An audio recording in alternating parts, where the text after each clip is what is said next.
Kwanza namshukuru Mungu kwa uzima na afya. Nimetembelea leo kwenye maonesho ya 8 ya kitaifa ya teknolojia madini Geita, nikiwa kama mgeni maalum, lakini pia mimi ni mkuu wa wilaya ya Nyang'hwale ambayo ni moja ya wilaya inayopatikana hapa mkoani Geita. Kimsingi nimefurahi sana kutembelea mabanda mbalimbali, lakini kujionea namna gani teknolojia ya madini mambo yanapozidi kwenda mbali zaidi, lakini nimeona mpaka wajasiriamali kwa namna gani wanajipambanua kutafuta riziki katika viwanja hivi vya Dr. Samia Suluhu Hassan.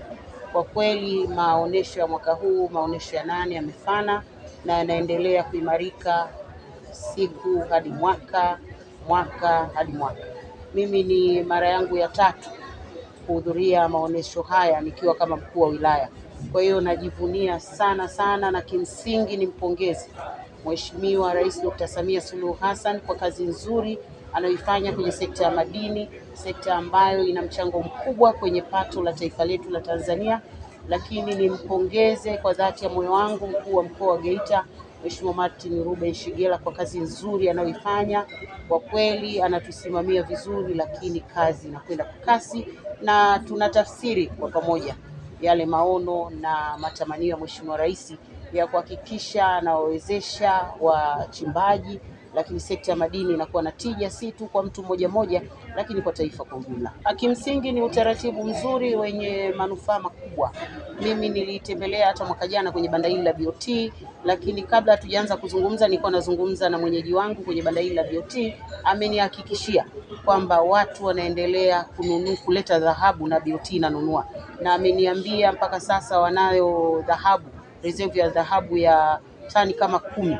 Kwa hiyo si haba. Utaangalia hata tofauti ya mwaka jana na mwaka huu ni hatua kubwa tumepiga. Ni jambo la msingi sana la kumpongeza Mheshimiwa Rais ya Tanzania kama miongoni mwa nchi 5 ambazo zinazalisha dhahabu kwa wingi barani Afrika, na sisi tunakuwa na reserve ya dhahabu ya kutosha. Kwa hiyo ni jambo ambalo linaenda vizuri. Lakini kwa wachimbaji wangu wa wilaya ya Nyang'hwale, na mimi nadhani ndio wilaya ambayo ina wachimbaji wengi sana wadogo wa dhahabu, kwa kweli ni jambo ambalo wanalifurahia kwa sababu wananipa feedback. Na nyie mnafahamu kuna watu wakubwa kabisa kwenye sekta ya madini ambao mnawafahamu. Niwaambie tu wanatoka Nyang'hwale, wale wanajiita wachimbaji wadogo, lakini wanatoka Nyang'hwale, wanachimba kwa tija, wanafaidika wao lakini na taifa lao, na wanauzia serikali dhahabu. Kwa hiyo ni wasihi waendelee kuiuzia serikali dhahabu na waendelee kufanya biashara huko kwenye mipaka mingine, kwa sababu serikali haijawabana. Mheshimiwa Rais ameweka mazingira mazuri sana ya kila mtu afaidike, ni win-win situation. Wewe unapata na serikali inapata, lakini nchi yetu inaendelea kuwa salama kwa kuweka reserve kubwa ya dhahabu. Wana Geita ni wasihi tu ndugu zangu, mimi nimetoka Nyang'hwale kilomita zaidi ya 87 mpaka hapa Geita. Sio tu kwa sababu ni kiongozi nimekuja, lakini najisikia fahari kama mwana Geita kuja kwenye maonesho haya. Mheshimiwa mkuu wa mkoa amefanya kazi kubwa akishirikiana na rasi na timu yao nzima. Kwa hiyo sisi kazi yetu ni kuunga mkono hizi juhudi, lakini pia kuna fursa nyingi sana kwa sababu Geita yote ndio maana tunaita Geita ya dhahabu. Unapokuja hapa uwe mchimbaji mdogo, wakati ama mkubwa, utakutana na wenzio. Kila unapokutana na mwenzio ndivyo unavyojifunza.